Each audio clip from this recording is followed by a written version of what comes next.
Pentium. The Pentium was released in 1993, and it quickly became Intel's first truly modern processor. Before this, people were still using the Intel 486, which tried its best, but running newer software felt like asking a bicycle to tow a car.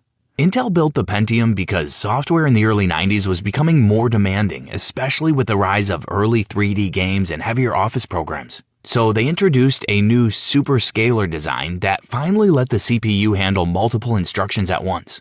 For everyday users, this meant computers suddenly felt smoother, faster, and a lot less dramatic. With clock speeds at 60 to 66 MHz, the Pentium could run games like Doom and Command & Conquer without breaking down emotionally.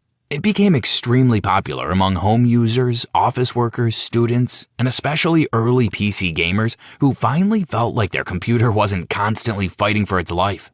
Of course, it wasn't perfect. The Pentium became famous for the FDIV bug, which caused rare math errors. Regardless, the Pentium dominated the market. It made computers faster, more reliable, and much more mainstream. Celeron.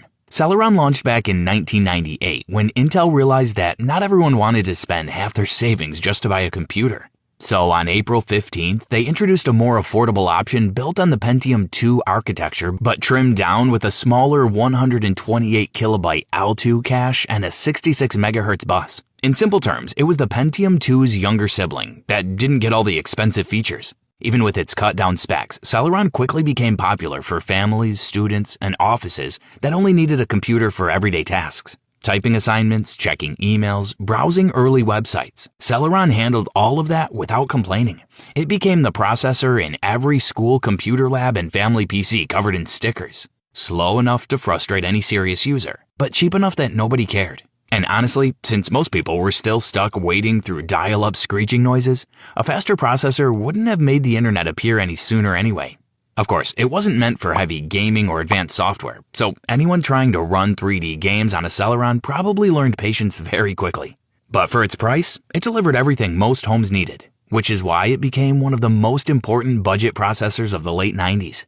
Xeon. Xeon was introduced in 1998 when Intel needed a processor that could handle serious work, way beyond what normal home computers were doing. Regular Pentiums were fine for documents and early games, but servers and workstations needed something stronger, especially as companies started storing more data and running heavier software. So on June 29th, Intel launched the first Xeon, replacing the older Pentium Pro in the high-end market.